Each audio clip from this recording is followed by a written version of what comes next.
Oh wait, here's the packaging. Jaime on the back. Be gone.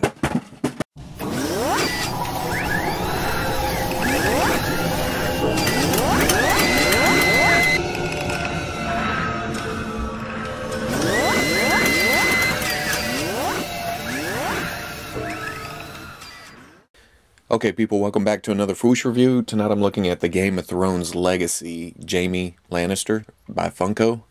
And I knew, as soon as I saw him in the package, I figured, oh man, right off the bat, this is a great likeness. I mean, it's just got that cockiness. You just want to hate the face, And this is pretty much, what was it, first season, when he was a douche. So it wasn't until later that, at least for me, that you like the character for what he is, even though he still has douchey tendencies.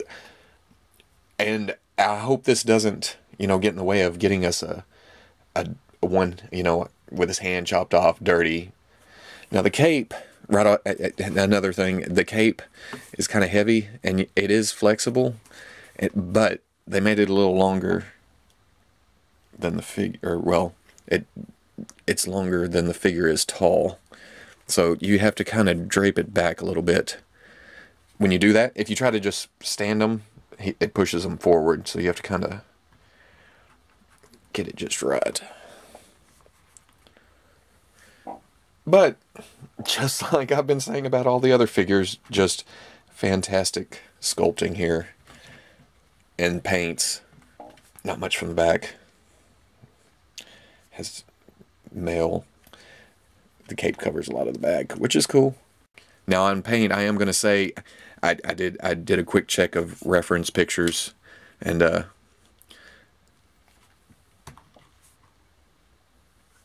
you can see that the crown is supposed to be white. This decoration here is supposed to be white. On the shoulders, it's supposed to be the color it is, but white underneath, kind of making it pop out a little bit. But I can't really blame, not really the factory. I mean, everything else has a nice wash, is nicely detailed. Why leave out this white? I don't know. I can see how that would be a huge pain to get that all painted separately without it looking like just one big white blob.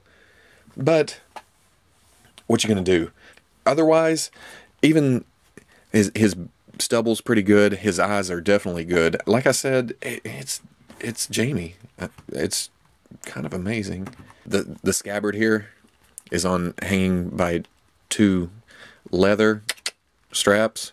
It's soft plastic. It moves around. He can pull it back. If he could hold, the sword in the scabbard, kind of, if you bend his arm around that much. Not a biggie. It hangs really well out in front of him, or you can put it behind him, out, down, whatever. Now, just like Drogo, his thumb and his fingers are attached, so I'll have to get some cutting on that. Articulation, his head is better than most of Series 2 that I've seen. He's got some good tilt side to side. Up, not so much down. He's got the undercut chin again that rests right against his neck, so it doesn't want to go down very much, but up pretty good. Good range of movement. The shoulders are hinge and swivel, but you're not going to get much hinge out.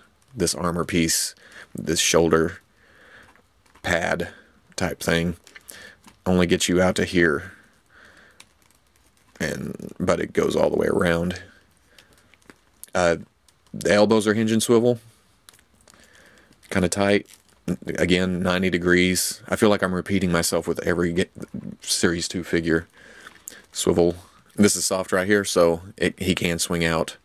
Now, this one was locked up. You can see that the paint is gone on the hinge. You can see well, nope, it's gone too. But it's not it's not obvious. You have to kind of look for it that the paint's missing. So they did a good job of, at least getting a you know, another earthy color for the plastic to at least blend in with his, what, a light olive green, kind of. I don't know what you'd call that. The wrists are hinge and swivel. Hinge, hinge, swivel, swivel. I like how they did the glove. It looks like it's, you know, actually a glove, but this is part of the sculpt of the forearm. Torso. Not bad side to side. Not bad forward. Not bad back. So it's pretty loose, and it wasn't stuck like, I believe it was Brienne. Legs are the same on a ball on the hips. Now, this kind of impedes movement. It's not hard plastic, but just the way it wraps, it's, you know, down. Swivel at the thigh, double knees. See how this bends? So, he could get some crazy poses. And hinge ankles, rocker on a peg.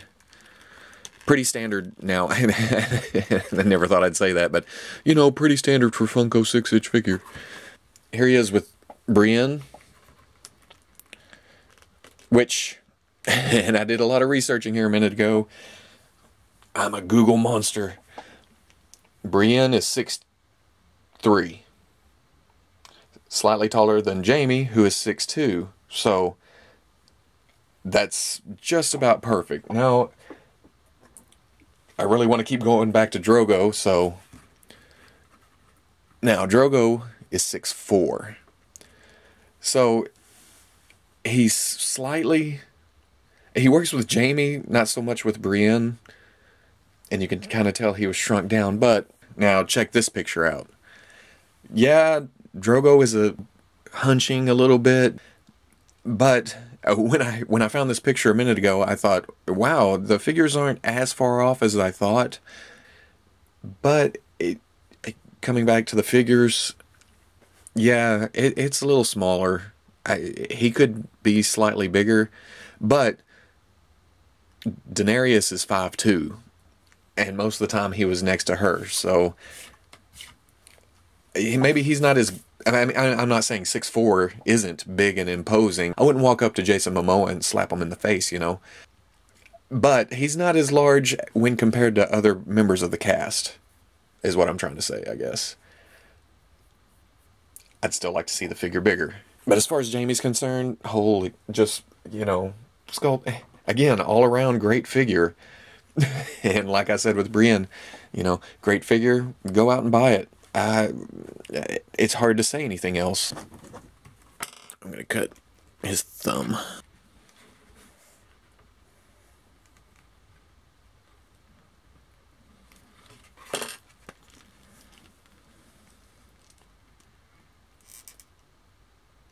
The plastic's not brown underneath. But what are you gonna do? You know, for sword welding characters, you'd think they would make softer plastic for the hands. But I've had to fight most of them to get it in there. And now the thumb wants to...